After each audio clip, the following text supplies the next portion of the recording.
gracia aprendí. Que el Señor les bendiga, hermanos. En el nombre de nuestro Señor Jesucristo damos comienzo a nuestro programa. Vamos a escuchar una alabanza y luego vamos a compartir una porción de la Escritura. Crecerá en mi interior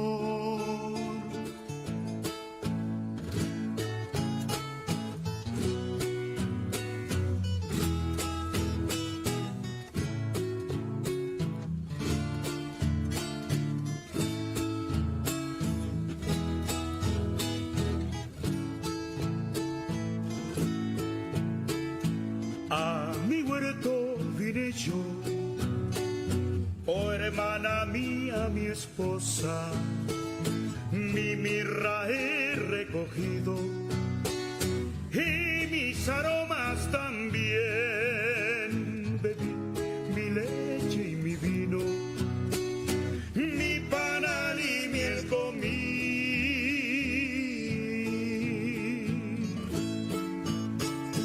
Toda hermosa eres tú y en ti ninguna mancha jamás habrá, pues mi vida por amor te di y se reproduce en ti.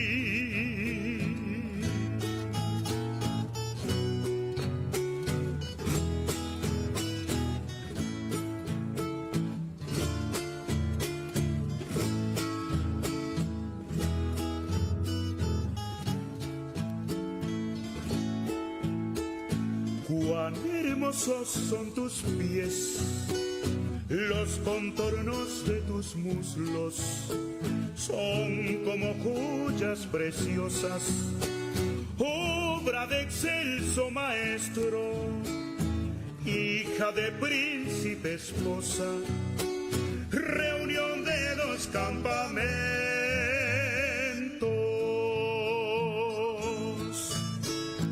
Toda hermosa eres tú, suave paloma mía, perfecta amor, la más hermosa de las mujeres. Vengo en breve por ti.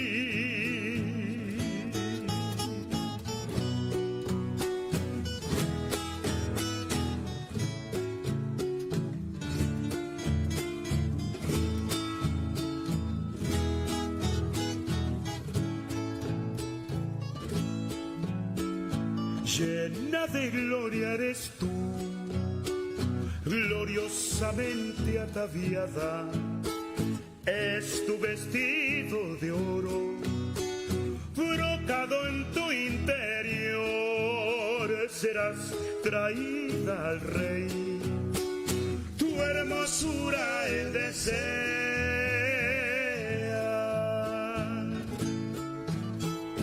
Toda hermosa eres tú, gloriosa, mi Padre te guardó, mi vida siempre será recordado tu nombre en todas las generaciones.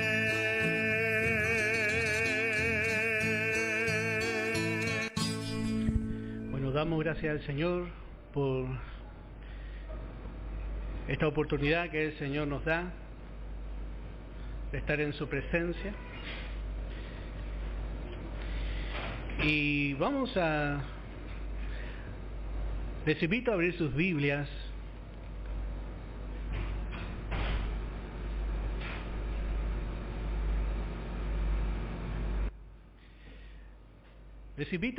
sus Biblias en el Evangelio de Mateo capítulo 18.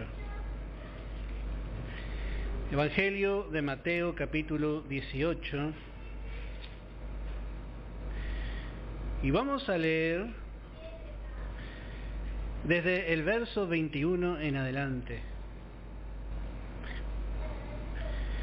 Encontramos que una de las formas favoritas del Señor era enseñar por medio de parábolas. Ya habíamos visto esto en las predicaciones anteriores, estamos estudiando algunas parábolas, realmente están llenas de enseñanza. Y volvemos a repetir, una parábola es una historia sacada de la realidad con la que Dios nos deja a nosotros una enseñanza espiritual. Es una enseñanza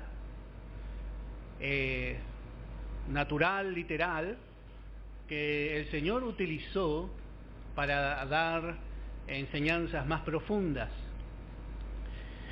Y en esta ocasión vamos a ver, con la ayuda del Señor, la parábola de los dos deudores.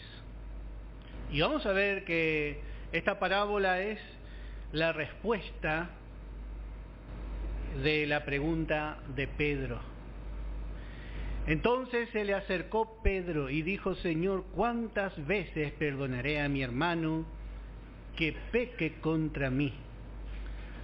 ¿Hasta 7? Lindo número. Y Jesús le dijo: no te digo hasta 7, sino aún hasta 70 veces 7. Bueno, esta fue la pregunta de Pedro. Y desde el verso 23 hasta el verso 35 encontramos la parábola que es la respuesta del Señor. Y en verdad Pedro siempre fue el primero en responder. Cada vez que el Señor tenía alguna duda, cada vez que el Señor decía algo y Pedro, aún teniendo duda, él hablaba y respondía. Podríamos decir cuánto debemos a Pedro por causa de su apresuramiento. A veces Jesús, corrigiéndole, le enseñó cosas y nos dejó a nosotros enseñanzas. Y en este caso Pedro pregunta: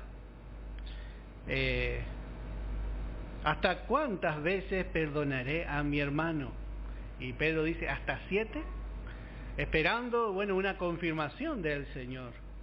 Estaba esperando que el Señor le diga: wow, dice, cuánta paciencia tiene Pedro. Así Pedro esperó. Y los fariseos enseñaban en ese tiempo hasta 3 veces perdonar. Si viene una vez y pide perdón, bueno. Si pide perdón 2 veces, si pide perdón 3 veces, ya la cuarta ya no se le perdona, no tiene perdón. Esa era la doctrina de los fariseos. Pero Pedro, vemos que aquí va más allá. Pedro sabe que, el Señor dijo, podemos leer en Mateo capítulo 5, en el verso 20, el Señor había enseñado, y dice: porque os digo que si vuestra justicia no fuere mayor que la de los escribas y fariseos, no entraréis en el reino de los cielos. El fariseo decía hasta 3, y Pedro, dice, por lo menos tiene que ser hasta 7, hasta 7, para que sea más o menos verídico el asunto, para que sea mejor que los escribas y los fariseos. Pero tampoco fue la respuesta de Pedro una buena respuesta. Quizá pensó porque el 7 para el judío es el número perfecto. Pero no es así, es el número perfecto de Dios. Ahora lo que encontramos aquí es que Pedro pregunta: ¿hasta cuándo voy a ser paciente con el agravio de mi hermano? ¿Hasta cuándo lo voy a tratar bien y lo voy a perdonar? ¿Hasta dónde tengo que llegar? ¿Hasta dónde tengo que mostrar yo mi bondad ¿Y hasta cuándo yo tengo que sentirme libre de ser duro con Él? Y bueno, y dice, ¿hasta 7 veces, Señor? Y así vemos nosotros naturalmente. Y Pedro intentó adivinar. Pedro era apresurado para hablar. Sin duda Pedro no conocía que el perdón, la gracia de Dios, tiene una fuente ilimitada. Pero Pedro dice, bueno, hasta 7. Pedro intenta poner un punto límite al perdón, a la paciencia de Dios. ¿Y hasta dónde llega, hermano, la gracia de Dios? Que el Señor dice, no te digo hasta 7, sino aún hasta 70 veces 7. Y a veces nosotros, bueno, pensamos que tenemos paciencia. Yo soy bueno, decimos. Hablamos de nosotros mismos. Y Pedro, sin duda, si le preguntaban en ese momento, yo soy bueno, yo hasta 7 veces perdono la cosa esa. No soy como los fariseos que perdonan 3. Ya nos podemos imaginar a Pedro. Pero realmente, ¿hasta dónde llega la bondad del hombre? Nos preguntamos, ¿no? El pensamiento, su mejor pensamiento para Pedro fue 7 veces. Eso es lo mejor que el hombre puede hacer. El perdón del hombre. Pero ese es el pensamiento del hombre. Y quizás Pedro, por esta respuesta, nos imaginamos, podemos intuir, conociendo un poco a Pedro por las Escrituras, que se veía a sí mismo muy amoroso, muy bondadoso. Y bueno, se veía muy generoso. Y así es realmente hasta que miramos al Señor. Muchas veces nosotros no vemos que somos buenos, y ese es el gran error del hombre. Necesitamos una revelación del Señor. Por eso Jesús le da una respuesta de cómo es el perdón, de cómo es la misericordia en el corazón de Dios. Y note que no se compara. Y Jesús le digo, no te digo hasta 7. No, 7 no es la respuesta. Ya sabemos que 7 no es. Sino aún hasta 70 veces 7. 70 veces 7. Una cantidad enorme, ¿no? La misma persona que no venga a pedir perdón tantas veces es demasiado, diríamos, ¿no? ¿Quién se animó a tanto?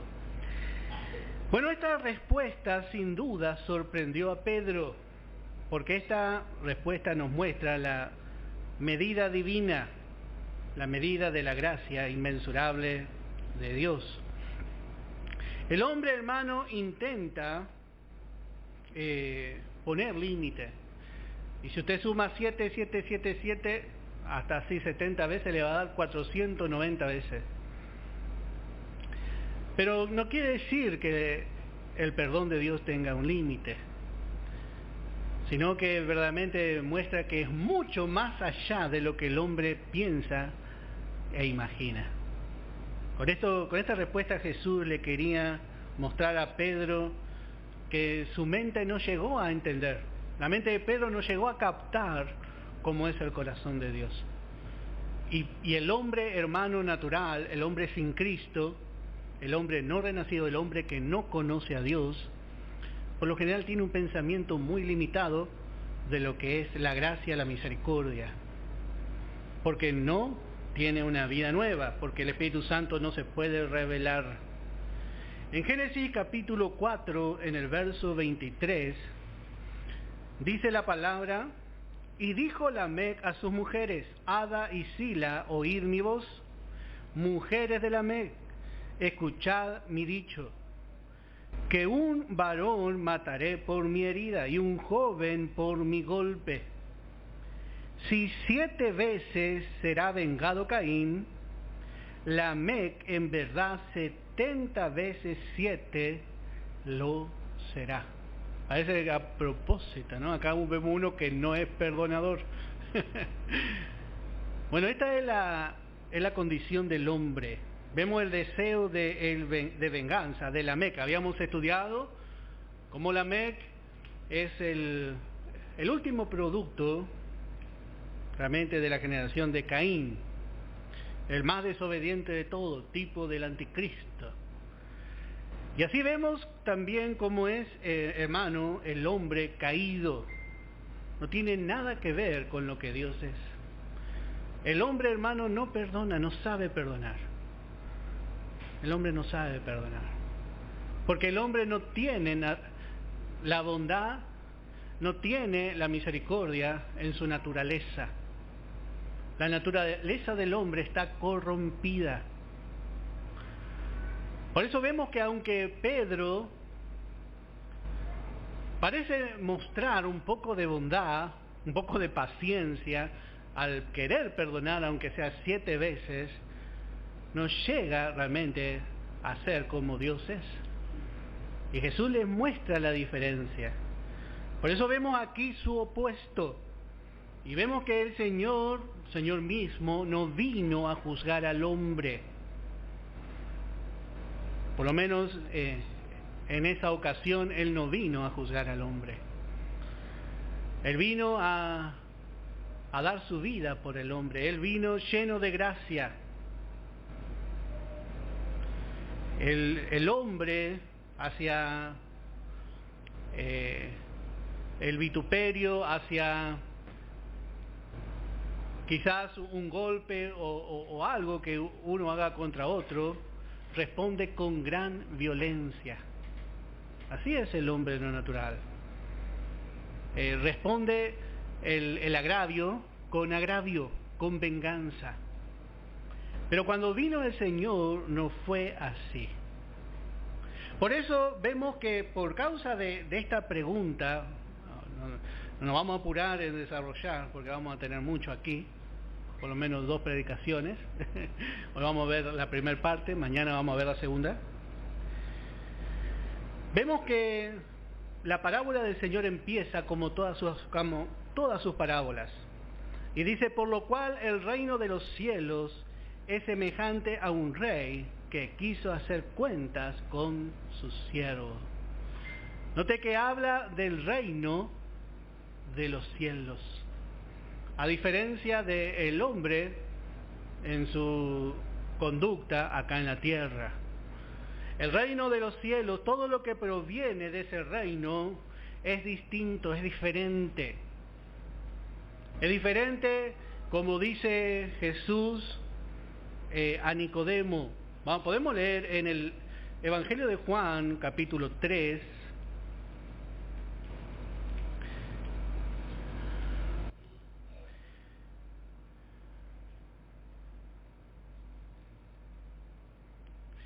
en el verso 6. Evangelio de Juan, capítulo 3, en el verso 6. Y dice, lo que es nacido de la carne, carne es. Y lo que es nacido del Espíritu, Espíritu es. No te maravilles de que te dije, os es necesario nacer de nuevo. ¿Para qué? Para poder ver y para poder entrar en el reino de los cielos.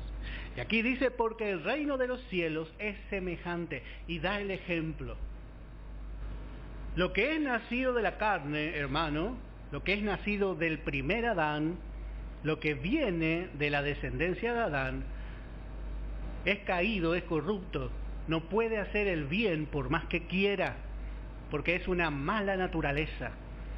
Así nacimos todos nosotros nacimos de esa forma, caídos, corruptos.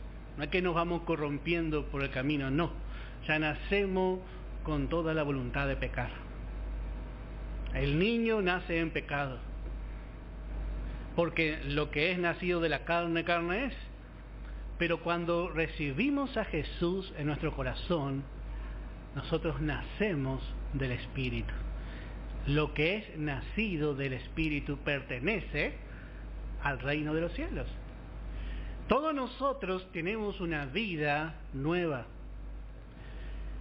Y esa vida nueva, hermano, es lo único bueno que nosotros tenemos. Pero también tenemos la carne. La carne está, pero tenemos lo que es nacido del Espíritu. Bueno, en esa vida nueva que nosotros hemos obtenido de Dios, bueno, nosotros obtenemos también la capacidad de amar, de perdonar, de mostrar misericordia, de mostrar compasión, paciencia, de tener gozo. Bueno, todo eso está en la nueva creación, en la vida de Cristo que está en nosotros. Por eso Jesús le va a mostrar simplemente cómo es el reino de los cielos, cómo es una manera espiritual, cómo es la manera de Dios. Y lejos está esto, hermano, de todos los hombres. El hombre puede ser muy religioso. Vemos que hace hogares para niños, para ancianos, para mujeres, madres solteras, para chicos drogadictos. El religioso hace todas esas cosas. ¿Pero es nacido de Dios? No, no tiene un nuevo nacimiento. Todo lo que hace, ¿de dónde viene? Bueno, nace de su vieja creación, de su mala naturaleza. Y aún eso bueno que hace, para Dios es malo. Como vamos a ver más adelante vamos a ir viendo, es parte de su obra, de su justicia propia para tratar, primeramente, de acallar su conciencia religiosa que le acusa. Hace buenas obras para que no le acusen las malas que hizo anteriormente. Y también lo hace para tratar de ganarse el cielo. Entonces, es algo religioso, no sirve. Por eso nosotros no colaboramos con ellos, porque son obras de la carne. Lo que es nacido de la carne, carne es. Y esto es algo que el Señor no tiene que revelar. Hay cosas, obras de la carne, y hay obras del Espíritu. Nosotros podemos ayudar, podemos hacer buenas obras, pero no son para acallar nuestra conciencia, no son para ganar algo de Dios, sino que son solamente la manifestación de la vida nueva, de la vida de Cristo. Es Cristo en nosotros. Como dijo Pablo, para mí el vivir es Cristo ya. Y otro dice en Gálatas 2:20, ya no vivo yo, sino que vive Cristo en mí. Todo lo bueno que hacemos, todo lo que hacemos en la voluntad de Dios, todas las obras que son de fe, son propias de la nueva creación. Y tenemos que aprender esto, hermano, porque a veces hacemos obras en nuestra carne también. Y nosotros podemos hacer en la carne, pero tampoco cuenta. Por eso es importante lo que Jesús dice acá. Porque dice, por lo cual el reino de los cielos, todo lo que viene de arriba, todo lo que viene de la vida nueva que tenemos dentro. ¿Cómo se manifiesta esa vida? Bueno, primeramente la tenemos que alimentar. Y luego solo vamos viendo que empezamos a tener deseo de hacer la voluntad de Dios. Entonces Dios es glorificado, hermano. Dios es glorificado. Por eso dice así. Bueno, si vamos a ver cómo es la manera de Dios, primeramente tenemos que mirar cómo es en el reino de los cielos. Si vamos a perdonar, no tenemos que ejercer el perdón del hombre. Ya vamos a ver más detenidamente. El perdón del hombre, dice, yo no soy malo, yo perdono, pero no me olvido. Ya estamos sonados ya.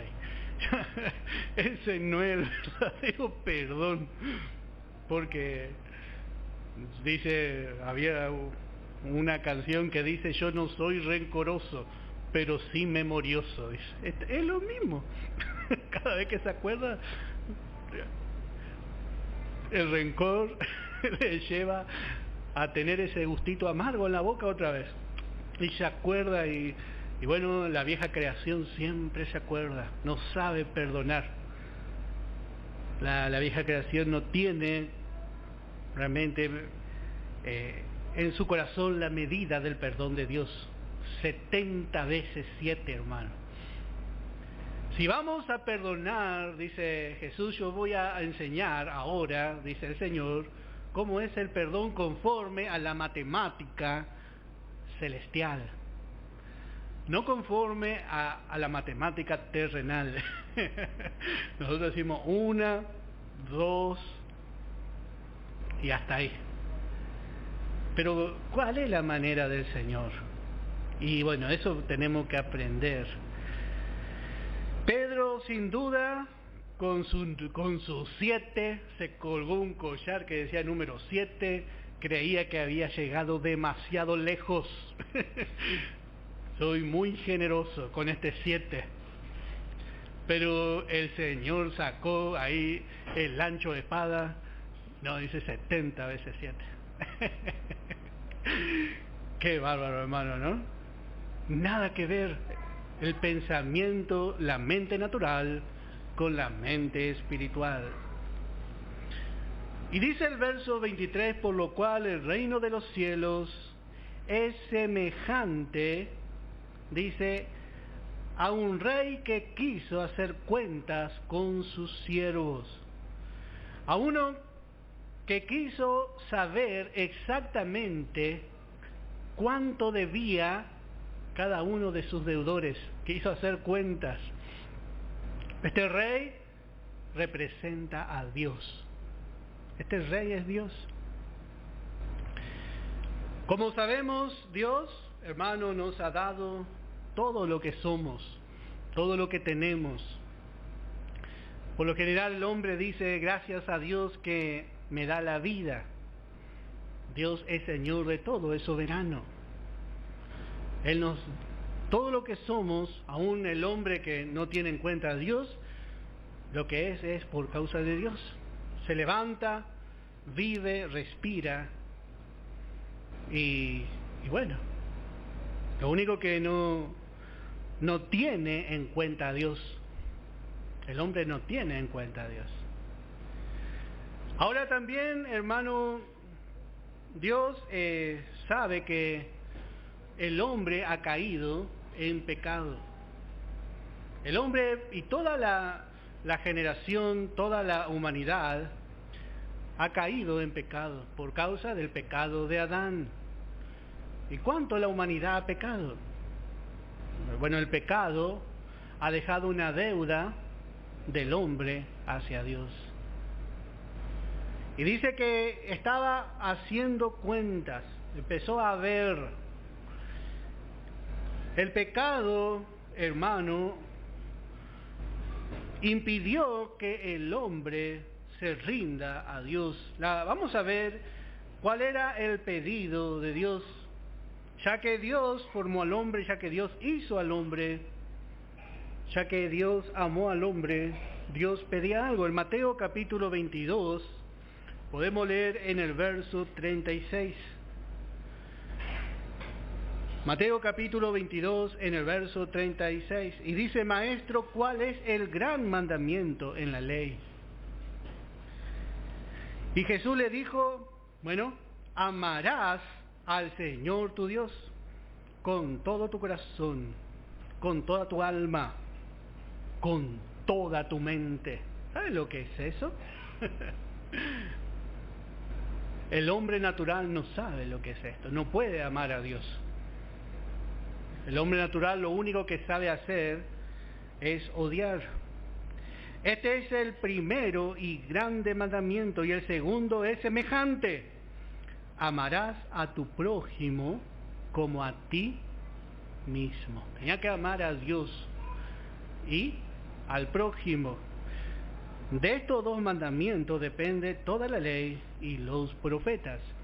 La ley, si se cumplía, bueno, prometía salvar al que la cumpliese. O sea que la salvación estaba muy lejos del hombre. el hombre no nace con capacidad de amar a Dios. Volvemos a decir, tiene una deuda. ¿Nosotros amamos a Dios? Sí, amamos a Dios.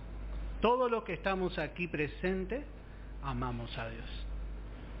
Amamos a Dios no porque estamos aquí. Hoy yo sé que el hermano José Omar vino cansado, vino enfermo, pero eso no es una muestra de que ama al Señor. Él ama al Señor y nosotros amamos al Señor porque tenemos una vida nueva. Y esa vida que está en nosotros, hermano, ama al Señor. La persona que nació de nuevo tiene una naturaleza que ama, que es del cielo, que viene del reino de los cielos y ama al Señor. Pero el hombre en sí tiene una deuda con Dios, porque ha caído en tinieblas, no tiene capacidad de hacer estas cosas. ¿Y cómo va a ser salvo? Y en este sentido representa a la ley que nos muestra la incapacidad, que nos muestra la deuda que tenemos. Dice, hay que amar a Dios. La ley pide eso, exige eso. La ley fue dada para el pueblo de Israel y pedía que el israelita ame, por causa de que Dios le sacó de la tierra de Egipto, que juzgó toda una nación por amor a su pueblo. Entonces dice, amarás a Jehová tu Dios. Pero si vamos más atrás, el hombre, tenía la misma norma por delante. Adán debía amar a Dios, porque Dios tomó a Adán y lo hizo Señor en un huerto. Lo creó, le dio vida, lo hizo a su misma imagen y semejanza. Lo hizo Señor de todo. Había razones por qué Adán debía rendirse y obedecer, amar a Dios. Pero lo que encontramos es que el hombre desobedeció y cayó. Ahora Dios no dejó de amar al hombre. De tal manera Dios amó al mundo, dice, que mandó a su Hijo unigénito. Tiene Dios no dejó de amar al hombre, pero el hombre sí, hermano, ha dejado de amar a Dios. No tiene la capacidad por causa de su naturaleza vieja, de su naturaleza caída. Y esto quiero que quede en claro. El hombre puede ponerse una sotana, la mujer puede ponerse una sotana, puede ir allá a Medio Oriente, donde el que es cristiano lo sacrifican, puede llevar una cruz en el cuello, puede tatuarse el rostro de Jesús en la espalda, puede hacer lo que quiera. Pero si no nace de nuevo, no ama a Dios. No cuenta. Lo único que cuenta es que reciba a Jesús como su único y suficiente Salvador. Esto es algo, hermano, que tenemos que entender y tener en claro. Porque la salvación no es por obras, para que nadie se gloríe, es por fe. Va a venir el hombre lleno de obras, yo alimenté a todos estos niños, sané a todos estos enfermos, me dediqué solamente a servir a mi prójimo, pero no nació de nuevo. ¿De qué sirve? No sirve de nada las obras que podamos hacer, o las obras que el hombre sin Cristo pueda hacer, sino son las obras de la nueva creación. Así vemos que la ley, bueno, hermano, decía que el hombre tenía una deuda. Y vamos a seguir viendo la condición del hombre en Romanos capítulo 3, en el verso 10. Romanos capítulo 3, en el verso 10. Y dice, como está escrito, como escrito está, ¿en dónde? La palabra. ¿Sabe, hermano, que cielo y tierra pasarán, pero la palabra no va a pasar? El hombre trata de cambiar su condición exterior por medio de la educación. Te ve un hombre educado. Quizá está en el colectivo y ve a una mujer y el creyente no se para. Se hace el dormido. Está ahí durmiendo. Pero un impío va y es tan educador y se para y le da el asiento. Y a veces los creyentes dicen, es mejor el impío. No es verdad. Mejor es el creyente, aún así. Si Dios mira, Dios dice, ese tiene la vida de Cristo y ese no. El otro se transformó por medio de su educación, por medio de su religión, pero por fuera. Pero por dentro no nació de nuevo. Lo nacido de la carne, carne es. Y lo nacido del Espíritu, Espíritu es. El que no naciere de nuevo no puede ver, no puede entrar al reino de los cielos. Qué raro, ¿no, hermano? Porque parece que va en contra de lo que nosotros pensamos, y en realidad sí. Dios va en contra de nuestro razonamiento carnal. Nuestro razonamiento no se sujeta a Dios. Pero cuando empezamos a crecer, empezamos a ser espirituales y empezamos a ver como Dios ve. Entonces de esa manera estamos de acuerdo con Dios y empezamos a hacer la voluntad de Dios. Pero para eso tenemos que llevar sujeto todo pensamiento, todo razonamiento a Cristo y sentarnos a aprender la palabra. Por eso dice, como está escrito. ¿Cómo vale la palabra, hermano? ¿Cómo vale lo que está escrito? Y dice, no hay justo ni aún uno. No hay hermano justo. ¿Quién es justo? Nadie es justo. Solamente el Señor fue el único justo que murió por los injustos. Él fue el único justo. Y nosotros tampoco somos justos. Nosotros hemos sido justificados. Somos justificados por medio de Cristo, por medio del Señor, por medio de la fe.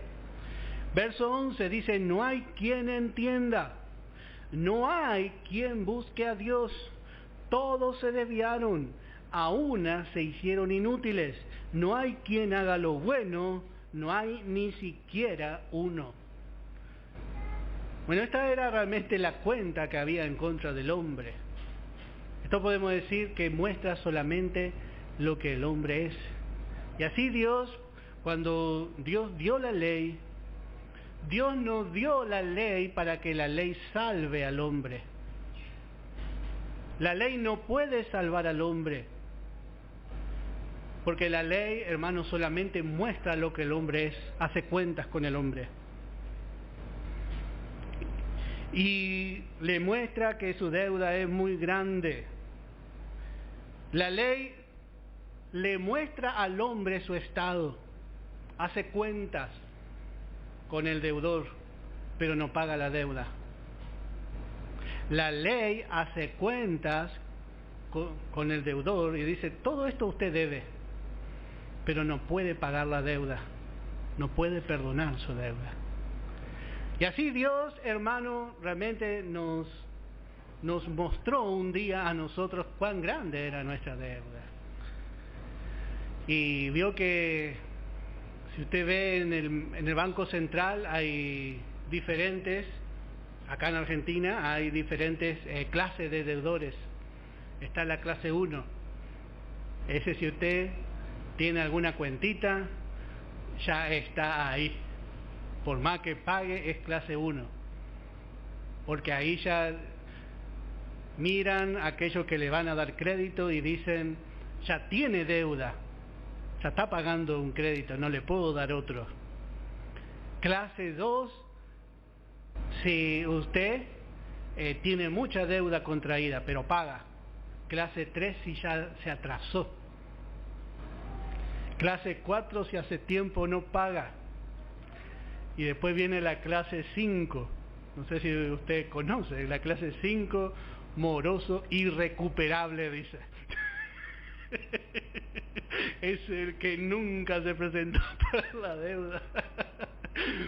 Bueno, a ese estado llegó el hombre, irrecuperable. Ya no iba a poder pagar la deuda, a no ser que Dios perdone su deuda. Pero realmente, antes de que el Espíritu Santo nos revele que Dios tiene la capacidad de perdonar nuestra deuda, Él debe mostrarnos cómo era nuestra deuda. Debemos llegar a estar perplejos de cuánto debíamos a Dios. Y dice en el verso 24, y comenzando a hacer cuenta, le fue presentado uno que le debía 10,000 talentos. Bueno, 10,000 talentos. Para que usted entienda, vamos a explicar, vamos a traducir un poco esto. Un talento en la antigüedad equivalía a 34 kilos de plata. 34 kilos de plata, y a veces para los judíos especialmente eran 34 kilos de oro. Era la unidad monetaria de más valor, el talento. Cuando usted iba a comprar una parcela de tierra, le decía, bueno, esto vale medio talento, porque no iba a decir tantos denarios o tantos ciclos, porque era imposible llegar a contar tanto. Entonces se usaba el talento, era como un billete de mayor denominación, el talento. Y para que podamos entender, equivalía a 6,000 días de trabajo, a 6,000 denarios un talento. ¿Cuánto es el salario hoy aquí en Argentina? El día se paga alrededor de 3,000 pesos. Es el salario hoy acá. Bueno, un talento, un solo talento, eran por 3,000 pesos, podemos decir. No, perdón. Eran 3,000 por 6,000, 3 por 6, 18. Eran como 18 millones de pesos. Un solo talento, hermano. Y debía 10,000 talentos.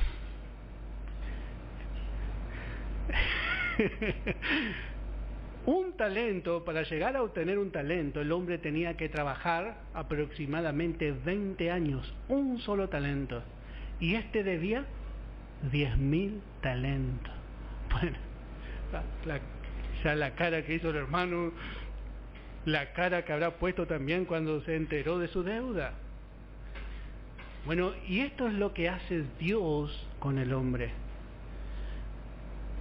Antes de que el hombre sea salvo, el Espíritu Santo le debe contar cuál es su deuda, porque le tiene que dar esa convicción de pecado. Muy grande, hermano, era nuestra deuda para con Dios. Nosotros le debíamos mucho a Dios. Y era algo que nosotros jamás íbamos a poder pagar.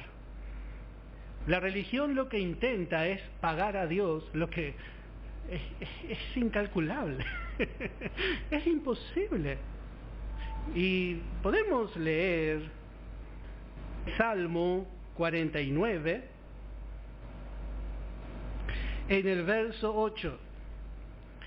Salmo 49 en el verso 8, ahí encontramos. Hoy busqué y no anoté en mi cuadernito mientras estudiaba, pero había buscado, hermano. Y dice, porque la redención de su vida es de gran precio y no se logrará jamás. No se logrará jamás. El hombre, por más que quiera buscar los medios para pagar a Dios por su salvación, es de muy alto precio. La deuda es muy grande. El pecado, hermano, nos ha arrojado muy lejos de Dios. Y es impagable. Hemos sido puestos delante de Dios cuando el Señor creó al hombre como una creación exaltada, como hemos dicho. Vamos a leer en Romanos capítulo 3, en el verso 23. Romanos capítulo 3, en el verso 23. Y dice, por cuanto todos pecaron y están destituidos de la gloria de Dios. ¿Qué significa la palabra destituir? Perder un lugar elevado, perder un lugar de honra. Y eso es lo que el hombre perdió. El hombre era honorable. Así como este hombre, para adquirir tanta deuda, se ve que era honorable, hermano. Era un noble, sin duda. Y así el hombre era honorable. Pero cuando cayó, hermano, quedó en una gran deuda. El hombre hoy, podemos decir que está en bancarrota. No tiene nada para ofrecer a Dios. Está caído, está, vamos a ver, también bajo condenación. Aunque por fuera parezca, hermano, una persona honorable, el hombre sin Cristo, delante de los ojos de Dios es un deudor que debe mucho. Por ahí, si usted tiene alguna deuda, con esto te tiene que consolar. Porque, hermano, el hombre sin Cristo tiene una deuda inimaginable con el soberano y único Dios, la cual el Señor vino a pagar. Parece, esta deuda, si nos ponemos a pensar, parece infinita. ¿Cuánto es 10.000 talentos, hermano? Es mucha plata, mucho dinero. Pero verdaderamente, como hemos dicho, el hombre no conoce su situación. Vamos a ver cuál es la manera de pensar del hombre. En Apocalipsis capítulo 3,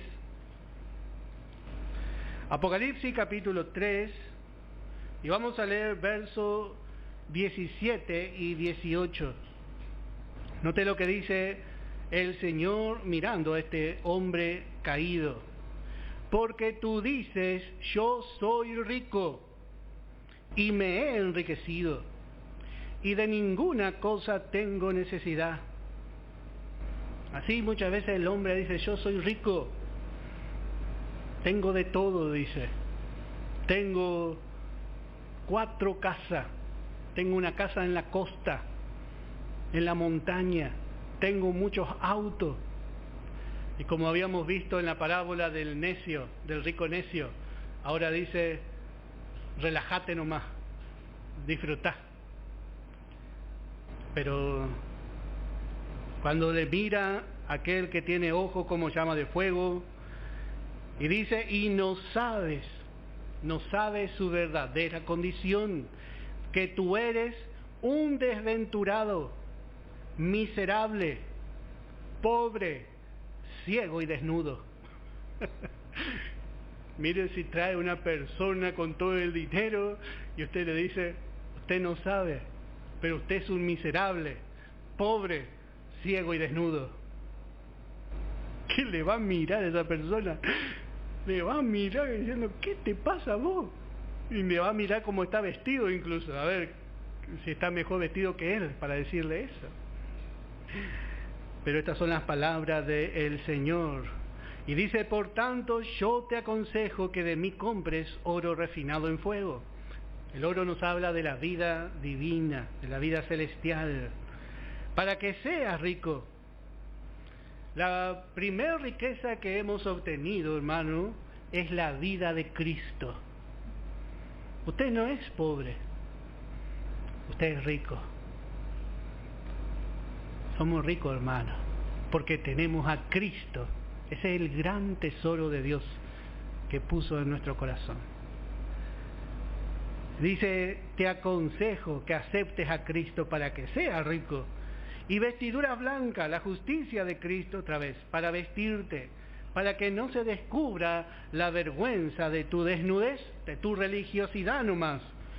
Y unge tus ojos con colirio. Yo que en la farmacia se vende el colirio y dice, unge tus ojos con colirio para que veas. Porque si el Espíritu Santo no le muestra su condición al hombre, no va a poder ver. Este hombre estaba, si podemos pensar que era un hombre importante, pero cuando se presentó delante del rey, toda esa importancia y todo ese honor se desvaneció, no era nada. Y así, hermano, es hasta el día de hoy. Muchas veces nosotros pensamos y nos miramos así en la carne y queremos tener lástima de nosotros mismos. El diablo nos habla, dice, pobrecito, pobrecita vos. Mentira. Mentira. Vamos a ver lo que dice en Proverbio capítulo 13, en el verso 7. Y atienda lo que dice este verso. Proverbio capítulo 13, en el verso 7. Dice, hay quienes pretenden ser ricos y no tienen nada. Hay quienes pretenden ser pobres y tienen muchas riquezas. ¿Quiénes somos nosotros? Nosotros somos los que tenemos mucha riqueza. Pero hay gente que cree que tiene. El hombre es así por su posición, por su educación, por lo que ha adquirido. Pero si no tiene a Dios, es pobre, ciego, desventurado. Y un día, hermanos, si aquí el Espíritu Santo no le pudo convencer de su situación para que reciba la verdadera riqueza, un día se va a tener que presentar solo delante del trono blanco. Delante de un trono blanco se va a presentar y va a seguir siendo pobre, miserable, ciego, desnudo. Todo lo malo se va a ver. Pero nosotros ya desde ya, hermano, tenemos riqueza. Y eso nadie nos va a sacar. Eso es nuestro por toda la eternidad y por fe. Eso somos nosotros, hermano. Por eso vale la pena seguir al Señor. Bueno, hasta aquí vimos que el rey le mostró, hizo cuentas. O sea, le mostró bien cuál era su deuda, impagable. Bueno, mañana vamos a ver qué es lo que va a hacer este rey también. Porque este rey es bueno. Y vamos a ver también algunas lecciones para nosotros. Que el Señor bendiga la porción de su palabra.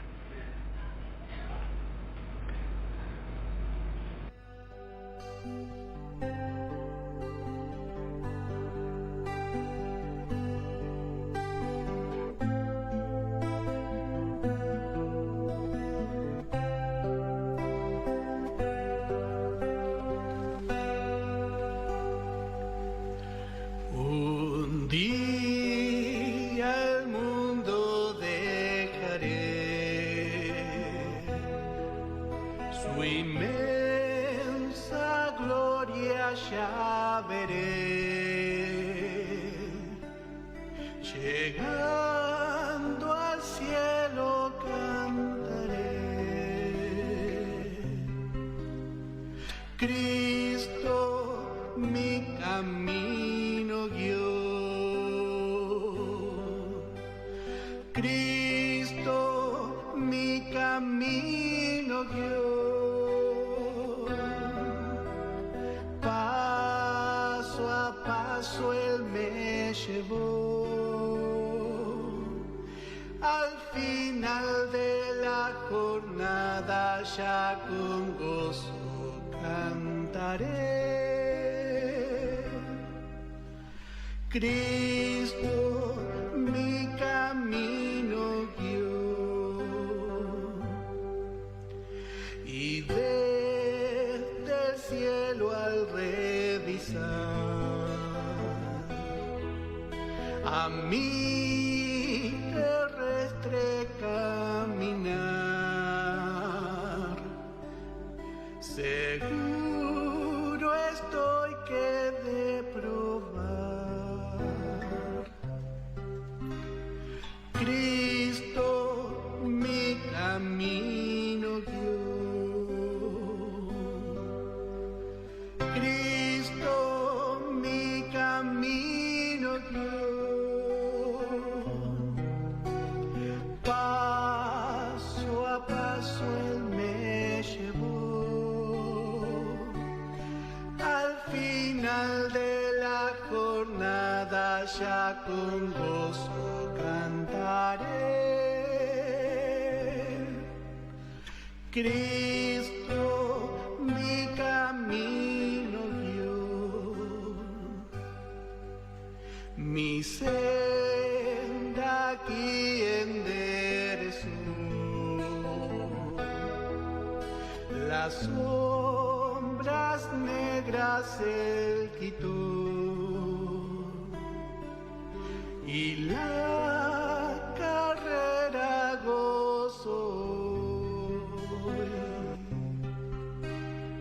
Cristo mi camino guió,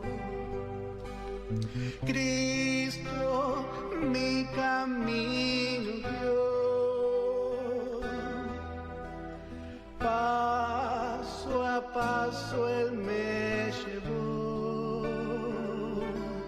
al final de la jornada ya con gozo cantaré.